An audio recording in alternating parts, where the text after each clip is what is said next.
Drew, this Pacifier album, I've always heard it like with this. It has a lot of grit and like, I mean, I don't feel the guitars like are overly distorted. They're more like, it's more like an overdrive cranking the amp, like it was gonna blow. Was this something done in production, or were you involved in the mix with that process? That's Tom, because if you listen to, Tom had his 1960 gold top Les Paul, that he's had forever since he was a kid.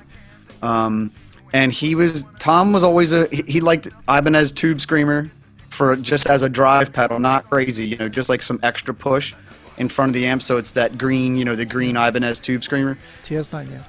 Yeah, it was the gold top Les Paul into the Tube Screamer for a little bit of push, and then into a JSM 800, So that sound, it's that's just Tom.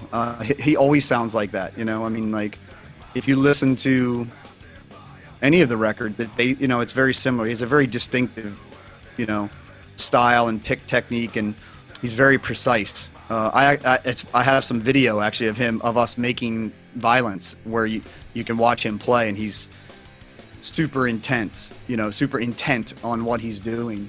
So that's what, it's funny you mentioned that, Alejandro, because that's what, hearing it now, one of the things that strikes me is how it feels like it's on the verge of just exploding. Like it's just chaos. It's controlled chaos, which is so interesting to me compared to modern records feel so pristine and perfect and like manipulated, whereas that sounds like those four dudes just fucking shit up. You know what I mean? Like that was just what they did. It was controlled chaos.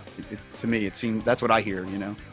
They were an interesting. They were a band that had a lot of tension. There was a lot of tension personally between the band members. No, I mean it was Tom and Chris and Matt and Bill. I mean they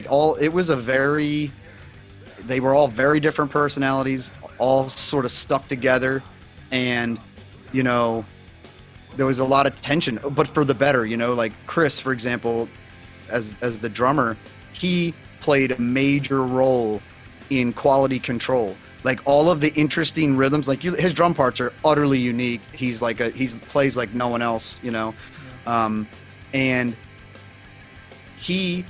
Tom would write a riff, and if the riff was too basic, right, too simple, if it didn't have any sort of character, Chris would push back and say, nah, you can do better than that. And I hear it, those first three tracks, it's just full of unique riffs, like just unique little turnarounds and unique little approaches and time signatures. It was just, and I think it came from that. It came from that tension